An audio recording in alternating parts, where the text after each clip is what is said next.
Hello everybody, Pushpendra Singh Khadayat here in the platform of Learning Education Center or Learning Educare, and today the discussion will go on medical science. आज जो discussion करेंगे, आज जिस पे चर्चा करेंगे, जिस सब्जेक्ट को स्टार्ट और प्रारंभ करेंगे, जिस कोर्स को, वो कोर्स है medical science. Medical science is working as this subject is what choosing or opting as an optional subject in the civil services. Civil services के लिए एक वैकल्पिक विषय ये हो सकता है और साथ साथ this will be assumed as an subject in the case of MBBS. जब कभी भी डॉक्टरेट की स्टडी करते हैं, डॉक्टरेट पढ़ते हैं, at that time these informations they are highly informative on which the practice is getting to be practiced. जो field working professionals हैं, फील्ड वर्किंग प्रोफेशनल्स को जानकारियां होती हैं. हालांकि जो कार्य व्यवहार होता है, जो वर्किंग जो चीजें होती हैं वाया द फील्ड, जिस तरीके से वर्क करके और धीरे धीरे करके during the either pre clinical और क्लिनिकल प्रैक्टिसेस जो सीखने को मिलती हैं. तो ये सब चीजें जब जब during the course of their experience they are getting, और इस तरीके से ज्यादा और चीजें होती हैं. लेकिन these kind of informations they are highly either preliminary or very important, very dense to know. So इस तरीके से these are getting to be studied in either colleges, universities, either in used in what some informative talks as well.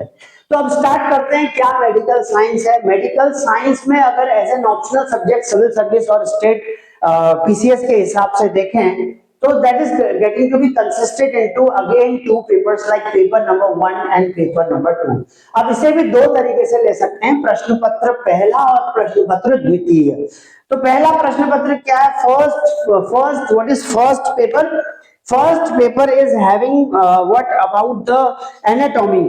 तो एक चीज जो है anatomy के बारे में पढ़ते हैं.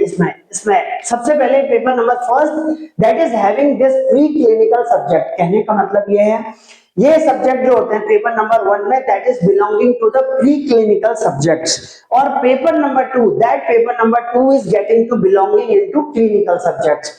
ऐसे सब्जेक्ट जो क्लिनिकली ड्यूरिंग द प्रैक्टिस, जब किसी पे प्रैक्टिस कर रहे हैं, जब किसी पेशेंट को मॉनिटर कर रहे हैं, डायग्नोस कर रहे हैं, या फिर किसी पेशेंट की अगर जांच कर रहे हैं या फिर उसका उपचार कर रहे हैं, चाहे ओटीपी कर रहे हैं, ऑपरेशन थिएटर पे कर रहे हैं, या वैसे नॉर्मली भी जांच कर रहे हैं, तो ये सब चीजें during the course of this clinical subject in this paper number second that has to be studied. In paper number first this pre clinical studies that is to be studied in this.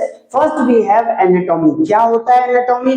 Anatomy होता है structure of human body के बारे में. जो ढांचा है human body का जो स्ट्रक्चर होता है, स्केलेटन होता है, ढांचा होता है, तो किस तरीके से स्ट्रक्चर होता है, क्या संरचना ह्यूमन बॉडी मानव शरीर की होती है, इसे एनाटॉमी में पढ़ते हैं. इसके साथ साथ फिजियोलॉजी.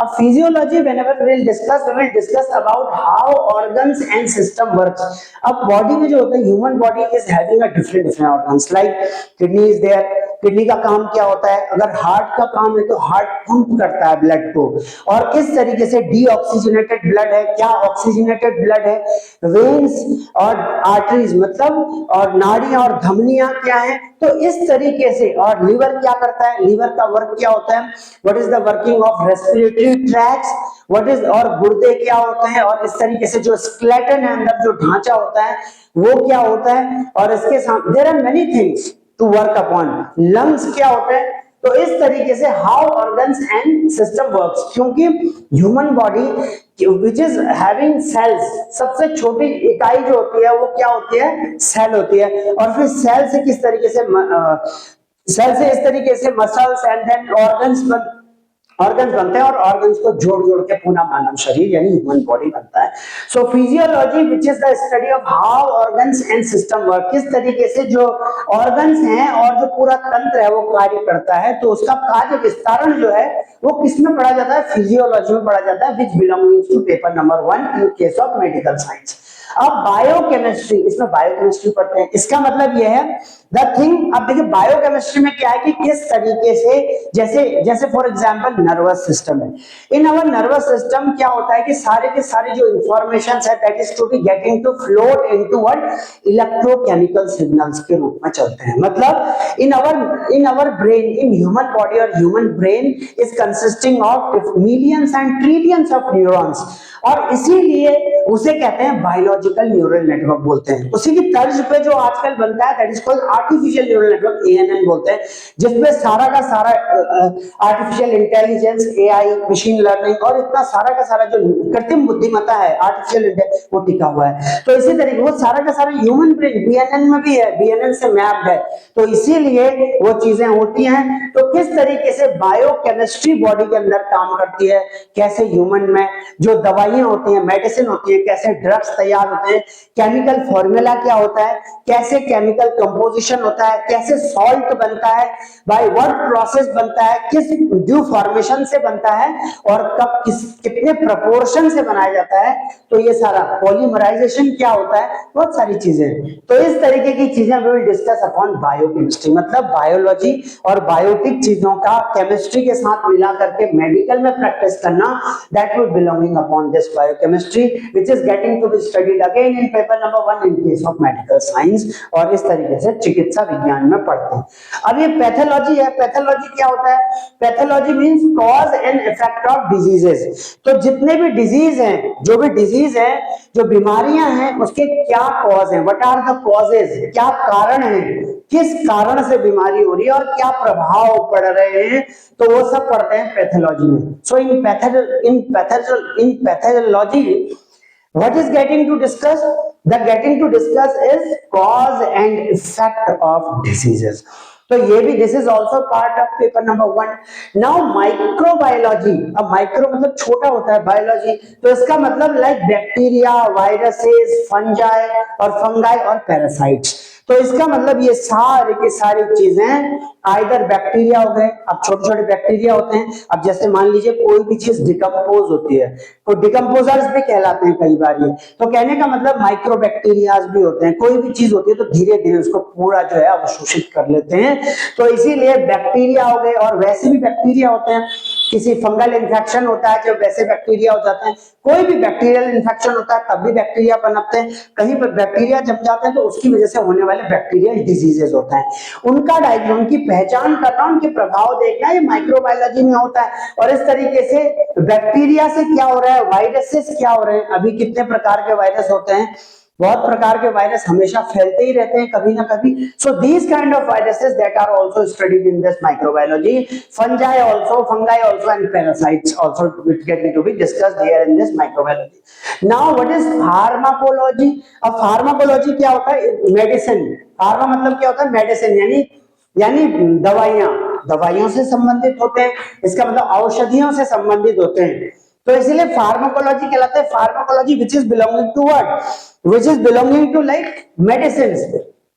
अब अगर फार्माकोलॉजी को देखेंगे तो pharmacology will discuss effects and uses of medicine, तो किस तरीके से मेडिसिन के प्रभाव पड़ते हैं और कैसे उनको यूज यानी यूटिलाइज किया जाता है। So what are the effects of what medicines and what are the uses of medicines, that is called pharmacology that is supposed to be what, pharmacology. Now forensic medicine and toxicology, अब forensic medicine and toxicology भी होते हैं। अब जैसे बहुत सारी ऐसी medicine होती हैं which is used in this forensic science और forensic studies and like toxicology, this is also a part of paper number 1 in case of medical science as in what optional subject.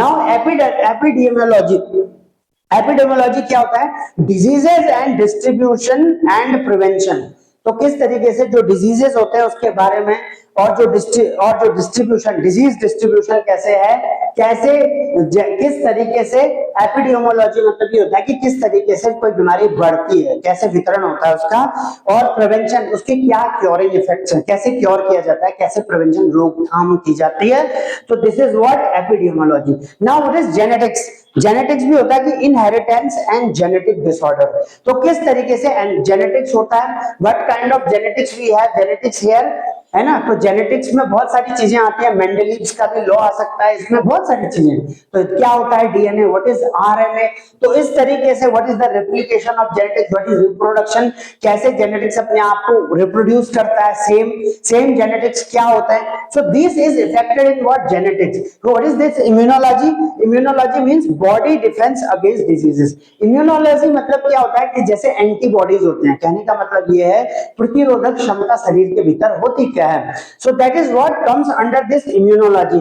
इसका मतलब ये है कि immunity को develop करना, मतलब अगर मान लीजिए कि सपोज कोई बीमारी हो जाए और बीमारी को कैसे रेसिस्ट शरीर के अंदर कौन करेगा, तो उसकी जो स्टडी होती है that is called immunology. That is called what? Immunology, which is called body defense against diseases.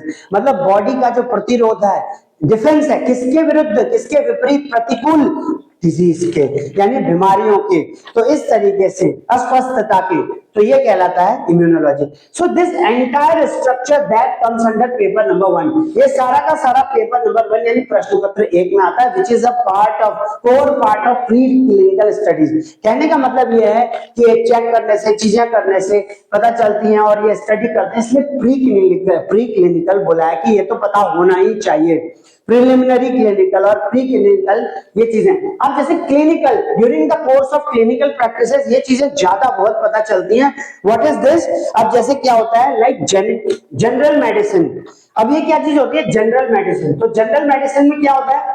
General medicine में होता है कार्डियोवास्कुलर डिजीजेस। अब जैसे cardiovascular diseases means the diseases which are related to heart, जो हृदय से संबंधित जो डिजीज होती हैं, जो बीमारियां होती हैं, दैट इज अस्वस्थताएं होती हैं, उसे कहते हैं हृदयात्मक अस्वस्थताएं कहलाती हैं, cardiovascular diseases, which is also part of this general medicine.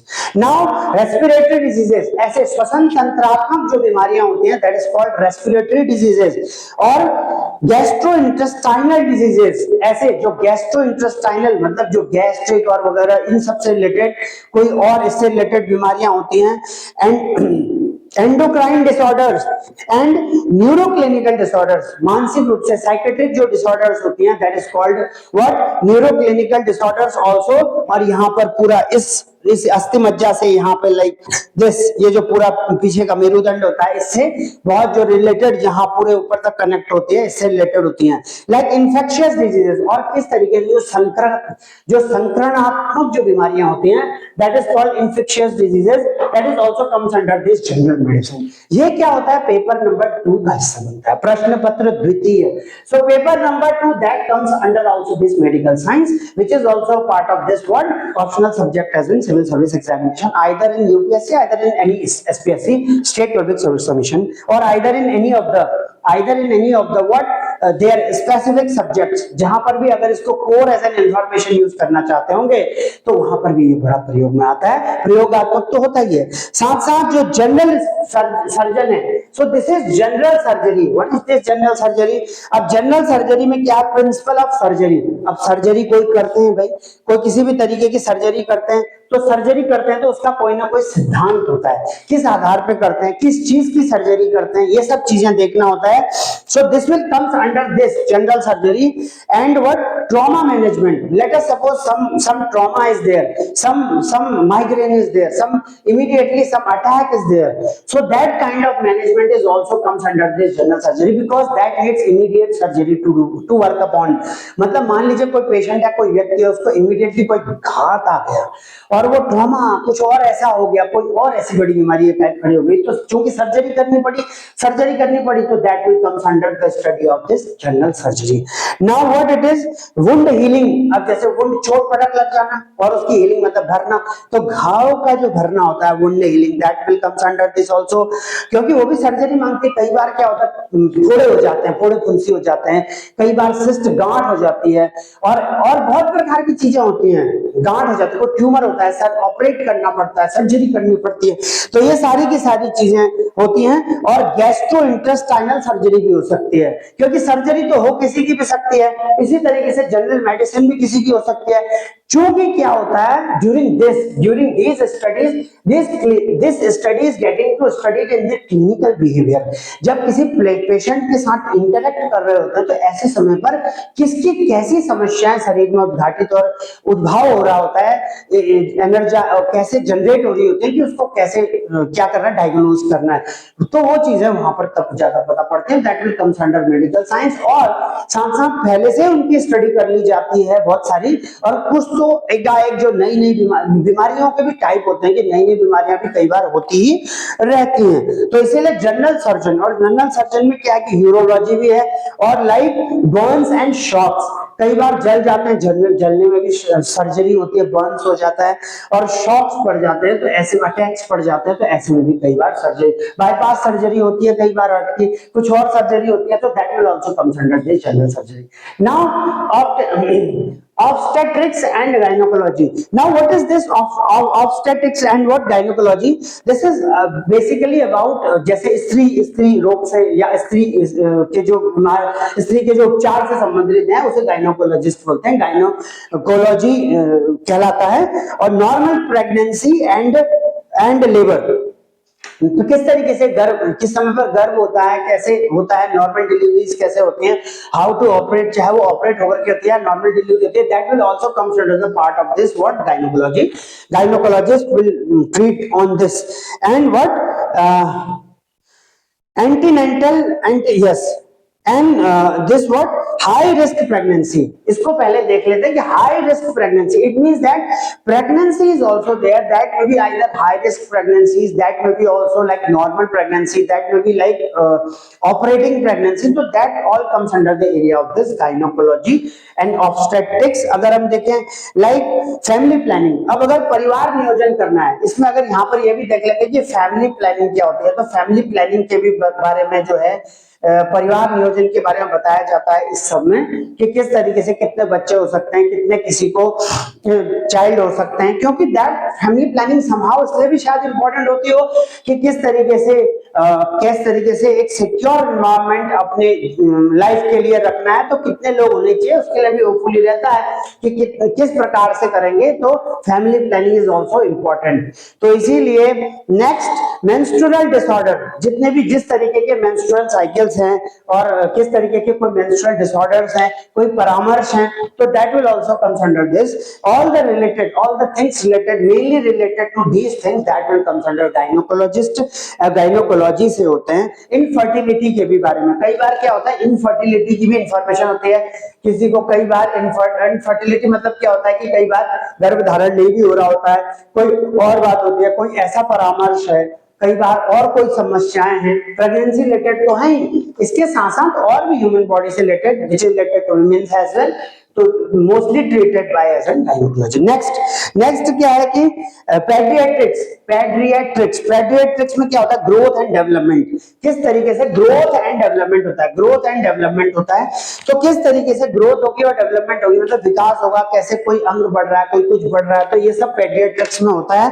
And next let us suppose, हाँ जैसे फॉर एग्जांपल कोई भी चीज है, लेट अस सपोज किसी के गोइटर हो गया, इतना बड़ा घेंगा यहाँ निकला है, कहीं पे भी हो जाता है, बट आयोडीन की कमी से होता है। पहले क्या होता था कि इन प्रीवियस एजेस जो थैले में नमक आता था और थैले में वो ढेले वाला नमक आता था, लेकिन अब नमक कैसा आता है, नमक आयोडीन युक्त आता है, तो जिससे गोइटर नहीं होता, और भी चीजें सारी नहीं होती है, सिस्ट फॉर्मेशन नहीं होती है, सेल्स जमा नहीं हो जाते हैं, डेड सेल्स नहीं होती हैं, तो इस इनएक्टिव सेल्स नहीं होती हैं, ऐसे सेल्स जिनका न्यूरॉन से ऑर्डर टूट जाता है और एग्यूलेशन हो जाता है, इकट्ठा हो जाते हैं, ऐसा भी नहीं होता है, तो that will call all comes under this growth and development like paediatrics. And childhood infections, जितने भी चाइल्डहुड इन्फेक्शंस होते हैं, तो चाइल्डहुड के भी इन्फेक्शन की, क्योंकि एक अच्छे समय तक जो है, एक ठीक ठाक एज तक जो छोटे बच्चे होते हैं उनको काफी सारी आजकल के इस एज में, या फिर ऑलरेडी जो है इतना सेंसिटाइज्ड जो इस तरीके की इरा होता है, कई बार बहुत एक ठीक एज तक जो है कुछ ना कुछ बीमार पड़ते ही रहते हैं, तो इस तरीके से जो चाइल्डहुड इन्फेक्शंस होते हैं that will also comes under this paediatrics. Nutrition, किस तरीके से न्यूट्रिशन है, न्यूट्रिशन इज आल्सो, पोषण जिसे कहते हैं, पोषण is also coming under this paediatrics and somehow immunisation. किस तरीके से immunisation is also a part of this. Immunization is also a part of this pediatrics. So this is all about the paper number 2 of this medical science. Now dermatology. Derma means what? त्वचा. ये जो skin होती है, जो खाल है बाहर की skin, that is called what? Derma. So dermatology, this is त्वचा. तो ये त्वचा होती है. सो डर्मेटोलॉजी. सो डर्मेटोलॉजी में ये सब चीजें आती हैं, जैसे लेप्रेसी हो गई, जिसे कोढ़ कहते हैं, कुष्ठ. तो इसीलिए लेप्रेसी हो गई. फंगल इंफेक्शन हो गया, कोई फंगल इंफेक्शन कई बार हो जाता है, कुष्ठ हो जाता है. और लाइक बहुत सारी होती है, सोरोसिस होती है, सेरोसिस होती है. तो इस तरीके से जो है that is coming under what? Dermatology. Now community medicines भी होते हैं. So this is community medicines is also part of what? Paper number 2 in case of what? Medical science. Now psychiatry. अब psychiatry क्या होता है? psychiatry दिमाग से संबंधित है, मनोविज्ञान से संबंधित है, मनोचिकित्सा से संबंधित है, क्योंकि साइकोलॉजी मतलब मनोविज्ञान और साइकेट्री मतलब मनोचिकित्सा. तो क्या होता है? डिप्रेशन. क्या होता है? आजकल इतना तनाव हो रहा है, इतना डिप्रेशन हो रहा है, इतना डिप्रेशन हो जाता है, कई बार बहुत नर्वस हो जाता है, नर्वस ब्रेकडाउन हो जाता है, दिमाग सेल काम करना छोड़ देता है, माइग्रेशन हो जाता है, आउटबर्स्ट हो जाता है, कई बार दिमाग छटक जाता है, विचारों से बस्टिंग हो जाती है. तो ये सारा का सारा डिप्रेशन होता है, ये साइकेट्री के अंदर पड़ते हैं. और एंजाइटी, घबराहट होती है और बहुत सारी घबराहट हो जाती है. तो ऐसे एंजाइटी एंड एंजाइटी डिसऑर्डर बोलते हैं. That is also comes under what? Psychiatry. Psychiatry के अंदर पढ़ते हैं. और इसके साथ साथ सब्सटेंस अब्यूज भी होता है, लाइक दिस. और अब एनेस्थीसियोलॉजी. एनेस्थीसियोलॉजी में general anaesthesia, regional anaesthesia, critical care, pain management, ये सब एनेस्थीसियोलॉजी. जैसे कहीं पर मान लीजिए किसी चीज को ऑपरेट करना है, तो वहां पर सुन किया जाता है, वहां पर बिल्कुल उस पोर्शन को इनएक्टिव किया जाता है, ताकि वहां पर चीरफाड़ या पर किसी भी तरीके के ट्रीटमेंट करने का पता न चल सके. तो इस तरीके की चीजें भी होती हैं. That will also consider the behaviour of clinical subject as in paper number 2 in case of this medical science. And ophthalmology. Ophthalmology में क्या होता है? जैसे कैटरेक्ट, मोतियाबिंद होता है आंखों में. तो मोतियाबिंद आंखों में धुंधलापन छा जाना, ऐसे ना दिखना, तो कैटरेक्ट होता है. ऑप्थेल्मोलॉजी. और ग्लूकोमा होता है, रिफ्रैक्टिव एरर्स होते हैं, और लाइक कॉर्नियल डिजीजेस हैं, और रेटिनल डिसऑर्डर्स हैं. रेटिना होता है, परिपटल होता है, वहां पे क्या हो जाता है? वहां पर इमेज छप जाती है. जिस भी चीज को देखते हैं तो एकदम रेटिना में उसका इमेज आ जाता है ना. और दृष्टि पटल जिसे कहते हैं. तो इसीलिए उसके भी डिसऑर्डर्स होते हैं. अगर डिसऑर्डर्स होंगे तो क्या होगा? जिसको भी देखेंगे एकदम से बना नहीं पाएंगे इमेज. तो इसीलिए ऑर्थोपेडिक्स. ऑर्थोपेडिक्स क्या होता है? फ्रैक्चर हो गए. ऑर्थो मतलब हड्डियों से संबंधित, हड्डियों का विज्ञान. तो ये सब भी क्या होता है? क्लिनिकली ट्रीट होता है. इन सबका भी ऑपरेशन भी हो सकता है, क्लिनिक में भी इन चीजों को देखा जाता है, इसलिए कम्स अंडर क्लिनिकल सब्जेक्ट्स. तो ऑर्थोपेडिक्स में क्या होता है? फ्रैक्चर हो गए, डिसलोकेशन हो गए, मतलब टूट गई कभी हड्डी टूट गई तो क्या होगा? प्लास्टर ऑफ पेरिस लगाना पड़ेगा. और डिसलोकेशन मतलब अपनी जगह से अगर कोई हड्डी खिसक गई, कोई डिसलोकेट हो गई, डिसमोमेंट हो गया, डिस्प्लेस हो गई, तो डिसहाइड्रेशन हो गया. अगर ऐसा हो गया तो उसको वापस वहीं पर ला करके रखना, रिलोकेट करना. तो इस तरीके से ऑर्थोपेडिक्स होता है.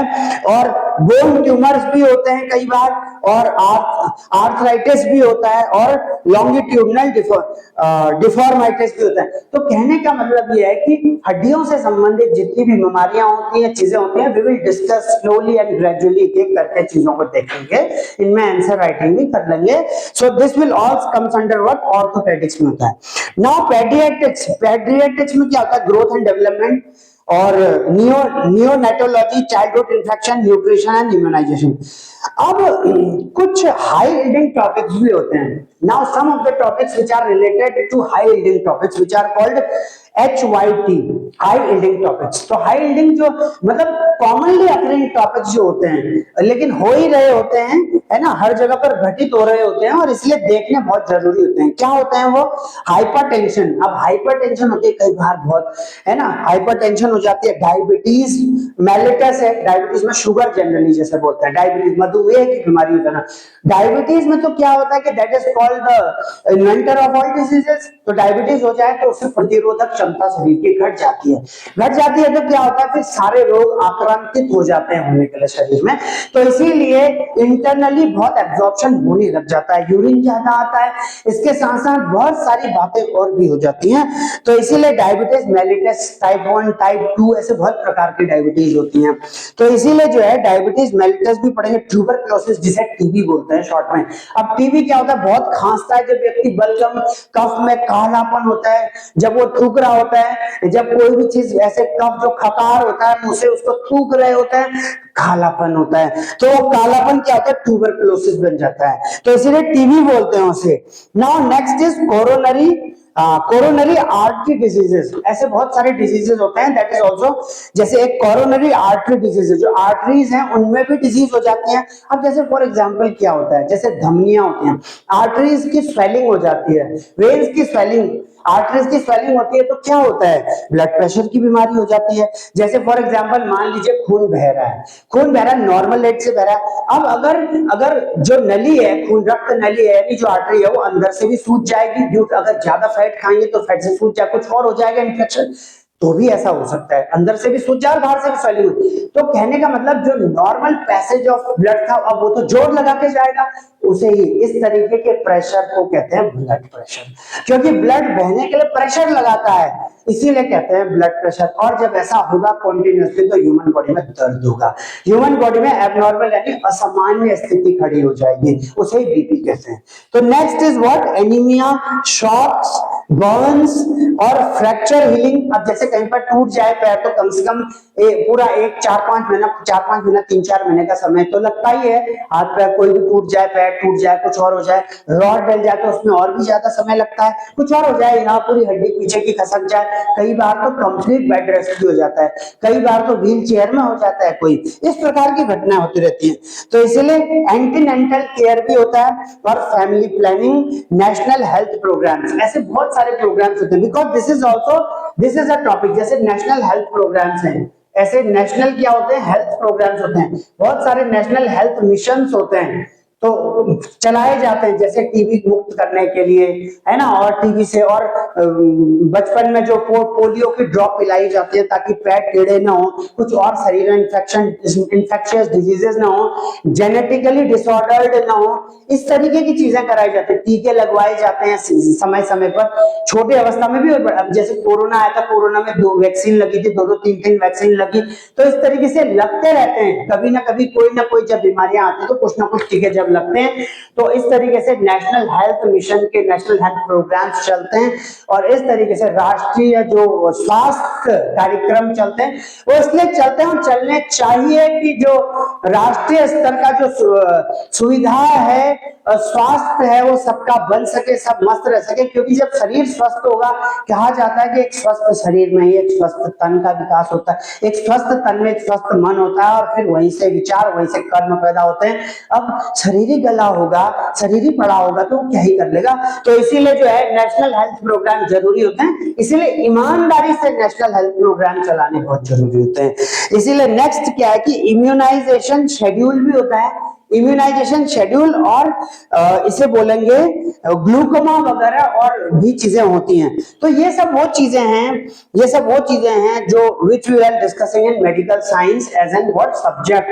अब कुछ चीजें ऐसी हैं कि मेडिकल साइंस हेल्प किसमें करता है, मेडिकल साइंस अगर मदद करता है तो वो किन चीजों में मेडिकल साइंस की मदद हो रही होती है, थोड़ा सा इस बाबत जान लेते हैं। तो मेडिकल साइंस जो है उसका जो कार्य क्षेत्र है वो ये बताता है, मेडिकल साइंस से पता चलता है, understanding diseases and their causes, किस प्रकार की बीमारियां मानव में हैं। अगर मानव संबंधी चिकित्सा है, अगर पशु संबंधी चिकित्सा है तो पशु चिकित्सा है, लाइव स्टॉक का जो डिजीज मैनेजमेंट है, डिजीज का प्रिकॉशन प्रिवेंशन है ना, जिसे इस तरीके से। तो इसीलिए understanding diseases and what causes. Next is what, developing new drugs and treatments. अब कुछ ना कुछ रिसर्च एंड डेवलपमेंट को भी तो होना ही पड़ता है ना, रिसर्च होती है, कुछ ना कुछ शोध होता है, शोध कुछ ना कुछ हो रहा होता है, नए नए क्या निकलते हैं, ड्रग्स, नई नई जो है औषधियां, मेडिसिन के बारे में पता लगाया जाता है, और ट्रीटमेंट करने के तरीके डेवलप होते हैं। विकास होता है इस तरीके के, इसीलिए भी मेडिकल साइंस हेल्प करता है। Medical science also helps in improving diagnostic methods, कैसे किसी भी किन विधियों से डायग्नोस करने हैं बीमारियों को, सही करना है, सही करने की वो वर्किंग प्रोसीजर्स क्या हैं, तो ये भी मेडिकल साइंस बताता है। मेडिकल साइंस से ये भी पता चलता है preventing illness through public health measures, तो अगर प्रिवेंट करना किसको, बीमारी को, इलनेस को, थ्रू पब्लिक हेल्थ मेजर्स, ये भी मेडिकल साइंस करता है। और medical science help in enhancing quality of life and life expectancy, मतलब जो लाइफ होती है उसकी क्या करना, उसकी क्वालिटी को उसको मेंटेन करना, और लाइफ एक्सपेक्टेंसी मतलब जो जीवन जीने की प्रत्याशा और पिपासा है उसको भी जो है बढ़ाना, मतलब कितना, जैसे फॉर एग्जांपल इंडिया में क्या है 67 और 60 प्लस 65 प्लस है, तो इस तरीके से कहीं पर ये 80 प्लस भी होगी 100 में से, कहीं पर कुछ और होगी, कहीं पर मतलब बिल्कुल ज्यादा से ज्यादा कैसे होगी, तो इसका मतलब वहां पर एनवायरमेंट ज्यादा अच्छा है, ज्यादा लाइजर है, ज्यादा जीवन में हैप्पीनेस है, तभी ज्यादा जी रहे हैं, तो इस तरीके से उसे लाइफ मतलब जीने की प्रत्याशा।